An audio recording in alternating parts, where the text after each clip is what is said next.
On March 16, 1962, a radio operator in Guam pressed his headset to his ears and waited.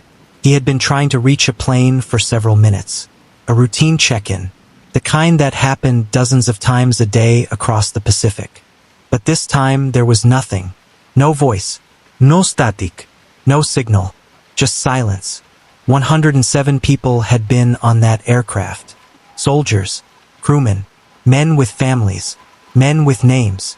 And in the time it takes to draw a single breath, they were simply gone. No distress call. No debris field. No reiki. Not a seat cushion. Not a shoe. Not a single piece of evidence that the plane had ever existed. The United States military launched one of the largest search operations in the history of the Pacific Ocean. 8 days, 200,000 square miles of open water, every available ship, aircraft, and resource the Navy, Air Force, Coast Guard, and Marines could deploy. They found nothing. Over 60 years have passed. The mystery has never been solved. The plane has never been found. And the truth, if there is one, remains buried somewhere beneath the dark water of the Western Pacific. This is the story of Flying Tiger Line Flight 739. And what you are about to hear will leave you questioning everything you thought you knew about what can vanish from this world without leaving a single trace behind. To understand this story, you need to understand the world it happened in. The year is 1962. The Cold War is tightening its grip on every corner of the globe. In a small, divided country called Vietnam, American military advisors are quietly beginning to arrive. Officially just to train local forces against the spread of communism. Officially, the Vietnam War, which began in 1955, is still years from reaching its full, devastating scale. But the machinery of conflict is already turning. And on the morning of March 14th at Travis Air Force Base in Northern California, that machinery loaded itself onto an airplane. The aircraft was a Lockheed L-1049 Super Constellation, registration N6921C, operated by a company called Flying Tiger Line. If that name sounds like something from a wartime poster, that's because it was. The airline was founded by veterans of the legendary Flying Tigers fighter squadron from World War II, men who had spent years staring down the Pacific and decided, when the war ended, to keep flying. By 1962, Flying Tiger Line was chartering military flights across the Pacific, carrying troops and cargo to wherever the United States needed them. On this particular morning, Flight 739 carried 96 military personnel, 93 American Army soldiers and 3 South Vietnamese, along with 11 civilian crew members. 107 lives in total. Their mission, according to official reports, was to travel to Saigon to train South Vietnamese forces to fight the Viet Cong. The flight would make several refueling stops along the way: Honolulu, Wake Island, Guam, then Clark Air Base in the Philippines, before the final leg to Saigon. It was, by all appearances, routine. The first 2 legs of the journey passed without major incident. There were minor maintenance issues flagged with 2 of the 4 engines, small enough to note, small enough to dismiss. The plane refueled at Guam and departed at 12:57 Greenwich Mean Time on March 15th. The weather was clear. The sea was calm. The visibility was perfect. There was absolutely no reason to expect what came next. At 14:22 Greenwich Mean Time, roughly an hour and a half after departing Guam, Flight 739 made its final radio contact. It was a routine position report. The crew reported their location, their altitude, their heading. Nothing unusual, nothing alarming. The controller acknowledged. The line closed, and Flight 739 was never heard from again. At 15:39 Greenwich Mean Time, the Guam radio operator attempted to raise the aircraft for another scheduled position check. No answer. He tried again, and again.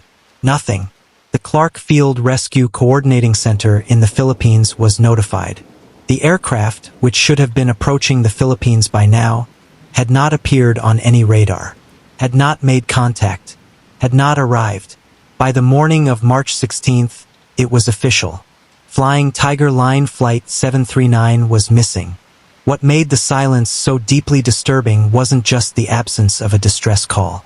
It was what a distress call's absence implies. If a plane suffers a slow, catastrophic failure, an engine fire, a structural problem, a loss of pressure, the crew has time. Time to activate emergency protocols. Time to transmit their position. Time to say something. Flight 739 said nothing. Whatever happened to that aircraft happened with savage, terrifying speed. Or it happened in a way that no one on board ever saw coming. Sound effect. Low, ominous drone returns. But here is where the story takes its first dark turn. Because someone did see something.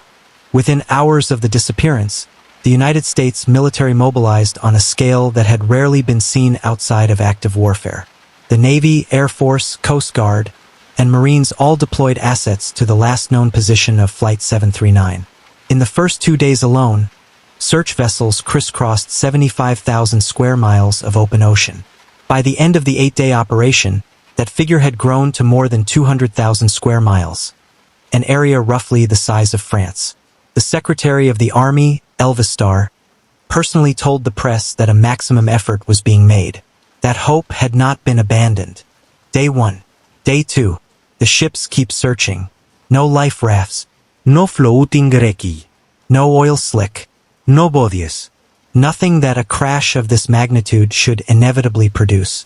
By day 4, Major General Theodore Milton of the 13th Air Force was standing before reporters with a statement no one wanted to hear. The search, he said, was transitioning from a rescue operation to a recovery operation.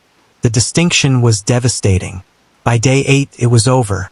107 people. Gone. And the Pacific Ocean had given back not a single answer. But here is what investigators would later seize upon as the most chilling detail of the entire search. During the operation, the crew of a Liberian civilian oil tanker, the SSTL Lenzen, came forward with a report. On the night of March 15th, somewhere over the ocean where Flight 739 should have been flying, members of the tanker's crew said they witnessed something extraordinary. A bright flash in the sky, followed by 2 objects falling toward the sea. En explosion. A mid-air explosion, over the exact coordinates where the plane had last been confirmed. The Civil Aeronautics Board would later note this as the most plausible explanation for the disappearance, a catastrophic in-flight explosion. In the decades since Flight 739 disappeared, investigators, journalists, aviation experts, and the families of those on board have been left to build answers from almost nothing. What follows are the theories that have emerged, some supported by partial evidence, others by nothing more than the unsettling logic of what was possible in 1962. Theory 1. Catastrophic mechanical failure. The most straightforward explanation. The Super Constellation was a complex, 4-engine aircraft with a known history of mechanical challenges. The minor engine issues noted earlier in the flight had been dismissed, but what if they shouldn't have been? A catastrophic failure in one or more engines could, under certain circumstances, trigger a rapid, uncontrolled event, a fire, a fuel explosion, leaving no time for the crew to transmit a distress signal. This would explain the tanker crew's observation of a bright flash. It would explain the silence. But it struggles to explain the complete absence of debris. Even in the most violent aircraft explosions on record, something surfaces. Parts, luggage, bodies, something. The ocean offered nothing. Theory 2. Sabotage. Here is where the story darkens considerably. Remember this. Flight 739 was not the only aircraft to encounter serious trouble that week. A second flying Tiger Line Super Constellation, which had departed Travis Air Force Base at almost exactly the same time as Flight 739, on the same mission, for the same military contract, crashed in the Aleutian Islands shortly after takeoff. It was carrying what official reports described only as secret military cargo. 2 aircraft, same operator, same mission, same week, both lost. Flying Tiger Line itself acknowledged this extraordinary coincidence in a public statement. They listed sabotage as one of the possible explanations of either aircraft or both. In 1962, the United States was not officially at war in Vietnam. The soldiers aboard Flight 739 were being transported under a veil of secrecy. Their mission details were classified. If an adversary, foreign or domestic, had wanted to disrupt American military operations in Southeast Asia at the most sensitive possible moment, destroying a troop transport over open water would have been one way to do it. This theory has never been proven, but it has never been disproven either. Theory 3. Kidnapping and diversion. This is perhaps the most extraordinary theory of all, and the one that Flying Tiger Line also acknowledged as a possibility. Could the plane have been diverted? Could it have been taken? In 1962, the Cold War produced scenarios that sound impossible today. Defections, redirections, aircraft vanishing not because they crashed, but because someone chose to make them disappear. No intelligence reports have ever surfaced. No credible witness account has placed the aircraft anywhere other than the Pacific. But the complete absence of wreckage in otherwise clear conditions has kept this idea alive in the minds of the families who refuse to stop asking questions. Theory 4.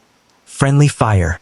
Some researchers have noted, without confirming, that the area of the Pacific where Flight 739 disappeared had been the site of active military exercises.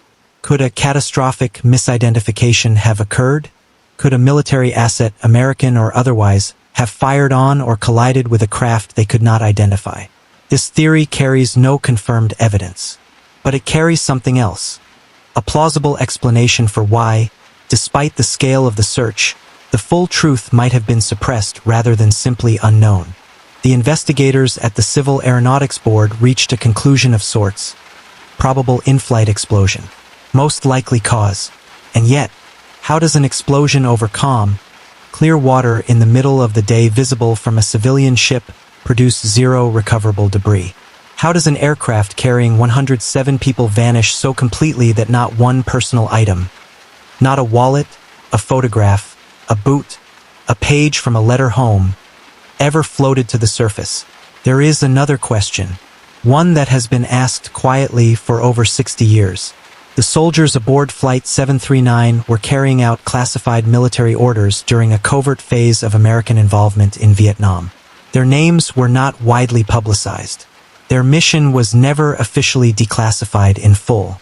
And when the Vietnam Veterans Memorial was eventually built, when the names of the fallen were carved into that long, black wall, the 93 soldiers aboard Flight 739 were not included, because they were lost before the war was officially declared. Their families have spent decades lobbying for recognition, for a place on the wall, for an acknowledgement that their fathers, brothers, and sons existed, that they were there, that they mattered. In 2021, a small monument was dedicated in Columbia Falls, Maine, the only memorial to those lost on Flight 739. It is the only stone that marks them. For the families, the questions never stopped being personal. They don't need an aviation theory. They need something far simpler and far more devastating. They need to know what happened to someone they loved. And they have never received an answer. There are mysteries in this world that resist explanation not because the truth is complicated, but because the truth was never meant to be found. Flight 739 carried 107 people over a calm, clear ocean in the early hours of the Vietnam era, at a time when the United States government was quietly doing things it would not speak of publicly for decades. An eyewitness saw a flash of light and two objects fall from the sky. The military searched 200,000 square miles and found nothing. The cause was listed as probable explosion, origin unknown. And then, in the way that uncomfortable things sometimes do, the story was quietly set aside. No black box, no Reiki, no bodies, no answers. Just a name on a flight manifest and silence where a radio transmission should have been. Here is what we know for certain. 107 people boarded an aircraft on March 14, 1962. They were flying toward a war their country had not yet admitted it was fighting. They trusted the sky the way that people do because the sky is where planes are supposed to be safe. And somewhere over a stretch of the Pacific Ocean that is deeper and darker than most of us can imagine, something went catastrophically, irreversibly wrong. And the ocean kept every secret. 60 years of searching. 60 years of questions from families who deserve answers they have never been given. 60 years of a story that the world has largely forgotten, because there was never a wreckage to photograph, never a recovered black box to play on the evening news, never a moment of closure that let people say, "This is where it ended." The plane took off. The radio went silent. and Flight 739 passed out of the world as quietly as a sound passing out of hearing. Somewhere beneath the surface of the Pacific Ocean, or perhaps, if certain theories are right, somewhere we would never think to look, the truth is waiting. The question is whether, after more than 60 years, anyone with the power to answer it still wants to be found. End card. What do you think happened to Flight 739? Drop your theory in the comments. And if you want to go deeper into the mysteries the world forgot, subscribe. Because there are more stories like this one, and most of them you've never heard.